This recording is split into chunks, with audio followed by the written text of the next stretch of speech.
Welcome all. In this lecture, we are going to see about the list data structure in Python programming. Yes, we will go into the list data structure, right?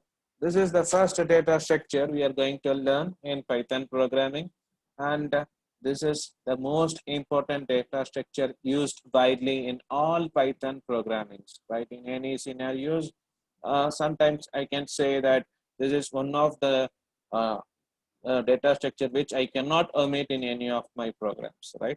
So we will see what this primary data structure is, right? List is one of the most versatile data type. Why? Because it can store all data items of any data type separated by commas. If I need to declare a list, what I need to do? I need to have all the data items separated by comma enclosed inside square brackets. So what a square bracket is this. I will have brackets this. This is actually called as square bracket, and all list or data structure are represented using square bracket. I can store data items of any data type, say it to be a string data type or number data type, or in numbers I have integer, floating point, everything, and any data item I can store in list separated by comma. Here I have an example for you, which is list 1 equal to physics, comma, chemistry, comma, 1997, comma, 2000, right? Enclosing inside square bracket. So this is actually a list having 4 items with strings and numbers. So I have 2 data items, the 2 types of data items present. All are separated by commas and enclosed inside square bracket. I have another list 2, which is actually completely a number data item, or more clearly, it is an integer list. And here I have a string list, or I can say it is a string of one length, so it is a character or list, and this is also enclosed inside square bracket. So I will say this is also a list, right? Now you understood how to declare and initialize a list. Just have a sequence of data item separated by comma enclosed inside square bracket, right? Now we will see how to access a list. We know how to store elements inside list. Now we need to see how to access. So we had a mechanism for storage. In future, we need to access element inside the list, right? How to access it, how to manipulate those elements, everything we need to see. Let's see those. In accessing, we need to understand a thing called as indexing. So what is indexing? So for each element in a list, I will have something called as index, which represents its position. In Python, all indexing of any data structure starts from 0. So the index always starts from 0, not only for list data structure, for any data structure you have in Python, indexing starts from 0. So what will be the index? For example, if I go with this particular list 1 is equal to Python physics, comma, chemistry, comma, 1997, comma, 2000.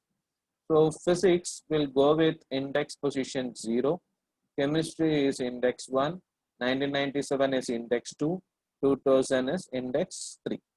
So this is actually the index. If I need to access the first element, that is the first index, chemistry, what I will do, I will just use the list name. What is my list name? List 1 of 1. Here I have specified list 1 of 0. So it is actually going to access my 0th element, which is physics. So it is also all the indexing will be done with the name of the data structure with the index position enclosed inside square bracket. The main thing you need to understand here is this square bracket used for indexing is different, and this square bracket used inside list data structure is different. Here among the data structures, we have different brackets to denote the difference, right? So list is having the notation as square bracket. But all the data structure indexing will go with square bracket, which is actually different. So these two square brackets are different, which you need to understand. They are actually items separated by commas. Here it is actually indexing, right? So list one of 0 is physics. If I say list one of 3, it is 2000 and so on, right? I was just using the index of each data item and then accessing the particular data item. If I say list 2 of 1 colon 5, right? What is this colon? This colon can be uh, represented as slice operator, or together I can say it as a range operator. I can say it as a range of data item. So I can specify it as a range of data item or a slice. I'm just cutting the list and then taking a slice out from it. Here my slice will have a start index and then end index. So my start index is 1 and end index is 5. So I will give an index to it. This is 0th index, first, second, third, fourth, fifth, and sixth. So I have an index for my list 2. My list name is list 2. And it is saying that I need to take a slice between the range 1 and 5. So what will happen? My 2 will get printed, 3, 4, 5, but the final last end index will not be taken into consideration. Only from 1 to 5 it will be taken, and I'll get the result as 2, 3, 4, 5. If I say the index is going to be 2 colon 6, what will happen? I was going to take 3, 4, 5, 6. 7 will not be taken. Why? Because the last index will not be taken into consideration. So that is what I mean, right? So last index will not be taken into consideration when you go for the range operation. Negative indexing. One of the most famous features of Python is negative indexing. You can access a list from front to rear. Also, you can come back and access the same list from rear to front. This indexing is common for all the data structures in Python, not only for list. So how it comes? When I go from front to rear, it is 0, 1, 2. And when I come from rear end, it is actually -1, -2, -3. So this is actually the case. So it is actually called as negative indexing. And how I do with this negative access, I just say the name of the list. My name of the list is this list of -1. So this list of -1 corresponds to cherry. I can also access the same as this list of 2. So in positive access, it means this list of 2. In negative access, it means this list of -1. Similarly, this list of -2 is banana. Right? So I have both positive indexing and negative indexing possible in Python for accessing the element in a data structure. Range. So we have just seen how we are using the range and elaboration on why it is included and not included. See, the search will start at index 2, which is included, and end at index 5, which is not included. The final element is actually not included. Say for example, I have apple as index 0, banana as 1, cherry is 2, and orange is 3, kiwi is 4, melon is 5, and mango is 6. Right. This is a 7 element list. So 0 to n minus 1 is 0 to 6. When I go for this range, my start index is 2. So I'll start from cherry, orange, kiwi, but I will not take melon because the end index should not be included. Right. So my answer is cherry, orange, and kiwi. Right. I got this as result. By leaving out the start value, the range will start at the first item. Yes, what will happen if I didn't specify the start index? If you didn't specify the start index, the start index will be by default 0. You actually will start from 0, but the compiler will automatically substitute 0 for the start index if you didn't specify the start index. So you said the slice should be :4. So you didn't specify the start index, so we will take it as 0:4. So it will take apple, banana, cherry, orange, but the fourth thing, kiwi, will not be considered because it is the last index. So it will be up to orange, right? So this is with respect to the slicing when I didn't specify the start index in the range. Similarly, what will happen if I didn't specify the end index? Here I start from 2. So my second index is cherry. So 2, 3, 4, 5, 6. And I don't specify the last index. If last index is not specified, I will go till end of the list and print everything.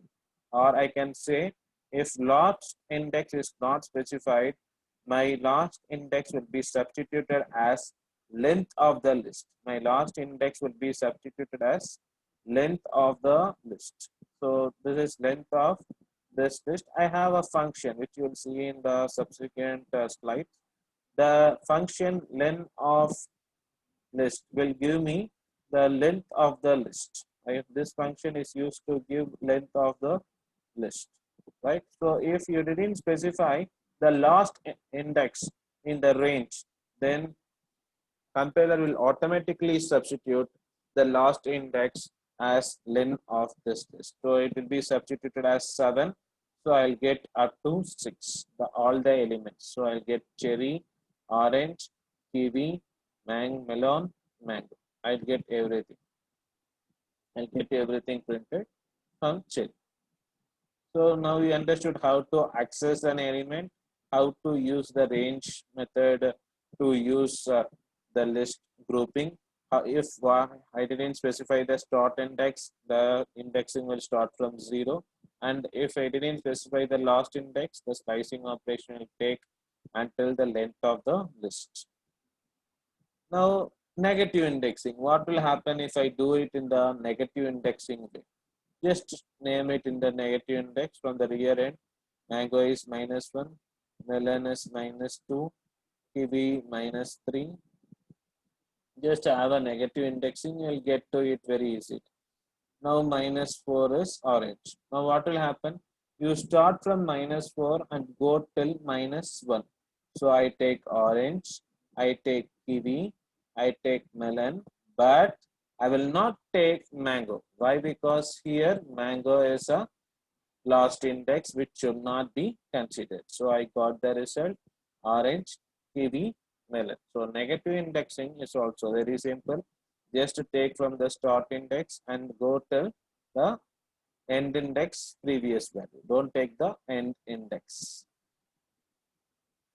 Changing items. How can I update an element in a list? Yes, updations are possible. It is very easy. If you want to update, for example, apple is index 0, banana in index 1, cherry in index 2, and I need to replace banana with blackcurrant. What I will do? I will just say this list of where banana is actually being positioned. It is positioned in the index 1. So I say this list of 1 is equal to blackcurrant. Now banana will be replaced by blackcurrant and I will get apple, blackcurrant, cherry. Similarly, if I need to replace cherry, I say this list of 2 is equal to orange or some other fruits which I like, I will put and replace cherry. Right? So replacing is very simple in a list. Similarly, now going into the looping. How can I access every element in a list? How can I do it? I can go for a for loop. What for loop does? If I have a list, say for example, apple, banana, cherry. I say for x in this list, print x. What x will do? X is actually an object variable. which will take all the data items of this list one by one and do the operation. The operation here is just printing the particular data item. So it will take apple, print it. Next iteration, it will get banana. In the next iteration, it will take cherry. One by one, it will get access to all the elements in the given list. That is with respect to for loop. If you need to access all the elements in a loop, then you can use for X in this list. If I need to use a conditional statement, what I need to do? Just this is a very simple. Why? Because a simple English is enough to crack this. That is, if I need to check whether apple is present in my list or not. I have a list which is apple, comma, banana, comma, cherry. I need to check whether a data item apple is present in the list. So what I say, if apple in this list, what will happen? Apple will be checked here. Yes, apple is found. Then I'll say yes, apple is in the fruits list. I just print it out, right? Very simple. If apple in this list. So this in is also an operator which performs this matching operation, right?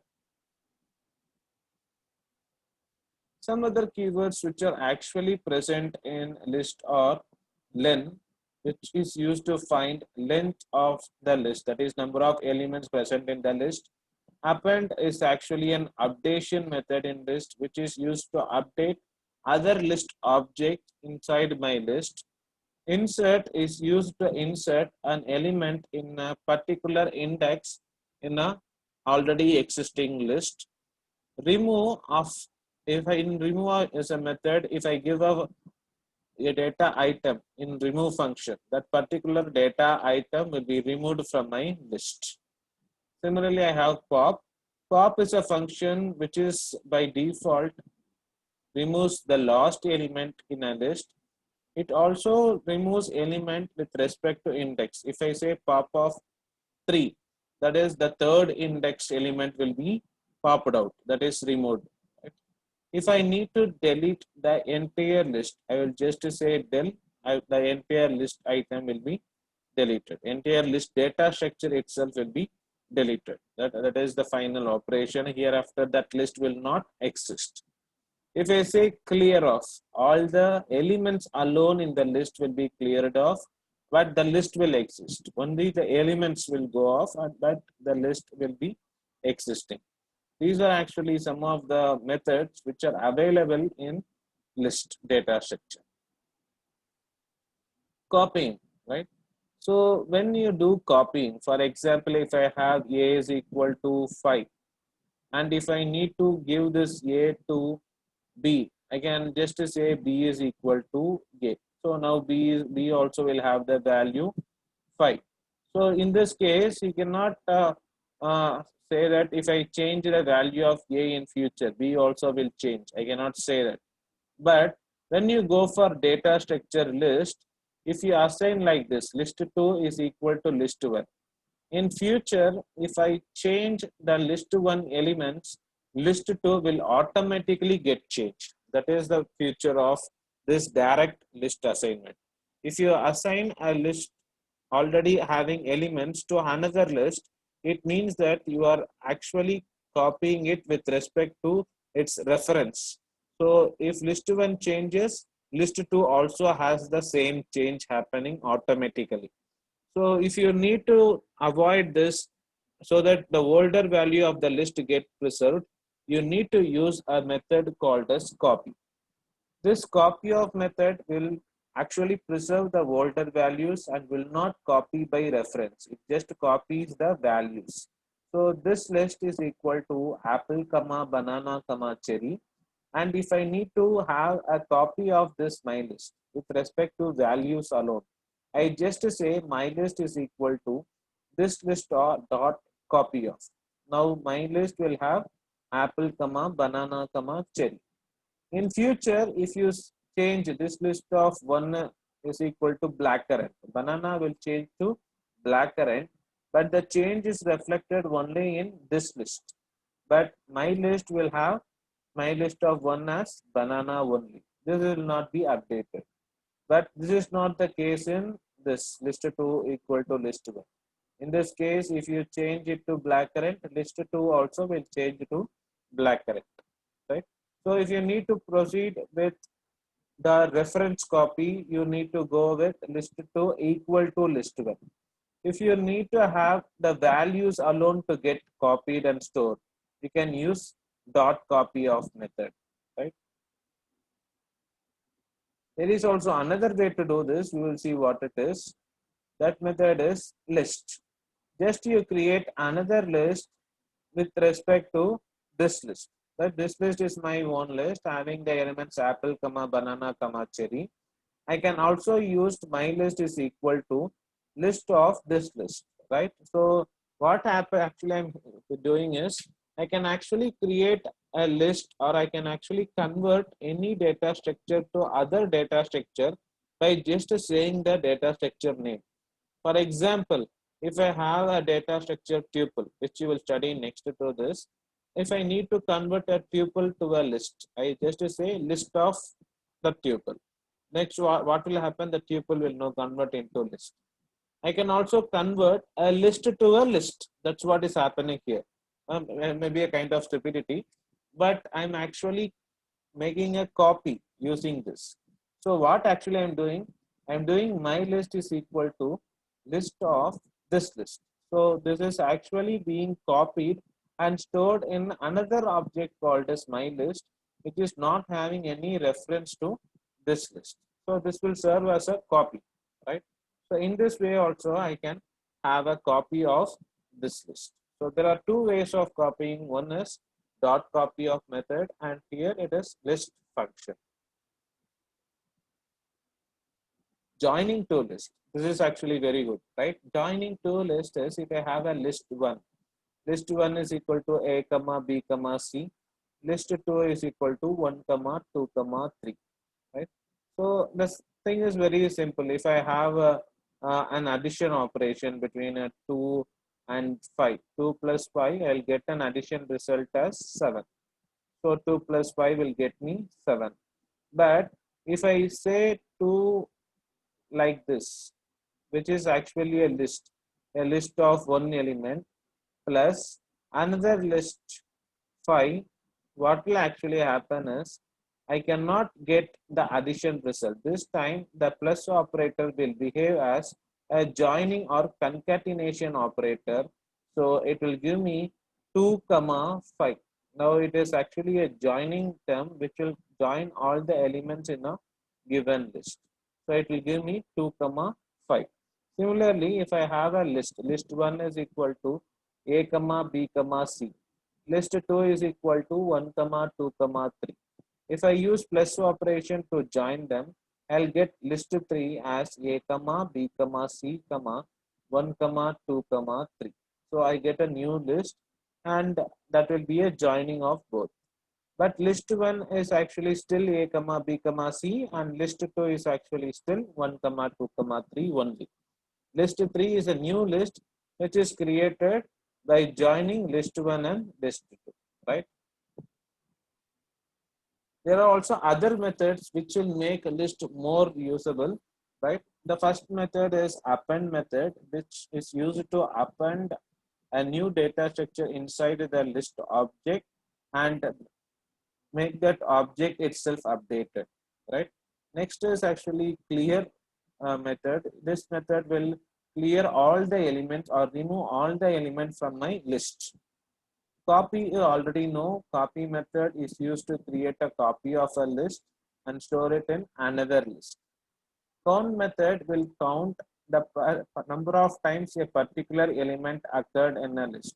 Example, if I have a list of 1 comma 2 comma 2, if I say count of 2, how many times 2 occurred is 2 times. I will get that count.